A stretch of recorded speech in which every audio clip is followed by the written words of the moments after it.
राम राम राम राम राम राम राम राम राम नारायण नारायण। वृष्णीनां वासुदेवोऽस्मि पाण्डवानां धनञ्जयः मुनीनामप्यहं व्यासः कवीनामुषणा कविः। 37वां श्लोक। वृष्णि वंशियों में वासुदेव और पांडवों में धनंजय मैं हूँ। मुनियों में वेदव्यास और कवियों में शुक्राचार्य भी मैं हूँ। व्याख्या। वृष्णीनाम वासुदेवोस्मि।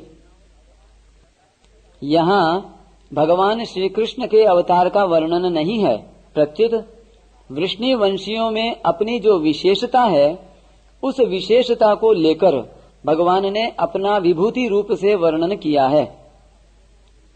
यहाँ भगवान का अपने को विभूति रूप से कहना तो संसार की दृष्टि से है, स्वरूप की दृष्टि से तो वे साक्षात भगवान ही हैं।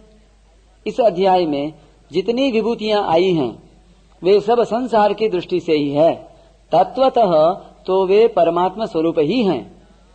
पांडवानाम धनंजयः।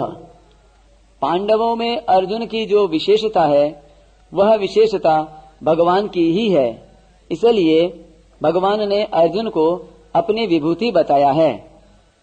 मुनीनामप्यहं व्यासः। वेद का 4 भागों में विभाग, पुराण, उपपुराण, महाभारत आदि जो कुछ संस्कृत वाङ्मय है वह सब का सब व्यास जी की कृपा का ही फल है। आज भी कोई नई रचना करता है तो उसे भी व्यास जी का ही उच्छिष्ट माना जाता है। कहा भी है व्यासोच्छिष्टम जगत सर्वम। इस तरह सब मुनियों में व्यास जी मुख्य हैं, इसलिए भगवान ने व्यास जी को अपनी विभूति बताया है। तात्पर्य है कि व्यास जी में विशेषता दिखते ही भगवान की याद आनी चाहिए कि यह सब विशेषता भगवान की है और भगवान से ही आई है। कवि ना मुषना कवि। शास्त्रीय सिद्धांतों को ठीक तरह से जानने वाले जितने भी पंडित हैं वे सभी कवि कहलाते हैं।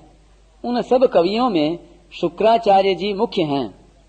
शुक्राचार्य जी संजीवनी विद्या के ज्ञाता हैं। इनकी शुक्र नीति प्रसिद्ध है। इस प्रकार अनेक गुणों के कारण भगवान ने इन्हें अपनी विभूति बताया है। इन विभूतियों की महत्ता देखकर कहीं भी बुद्धि अटके तो उस महत्ता को भगवान की ही माननी चाहिए, क्योंकि वह महत्ता एक क्षण भी स्थायी रूप से न टिकने वाले संसार की नहीं हो सकती।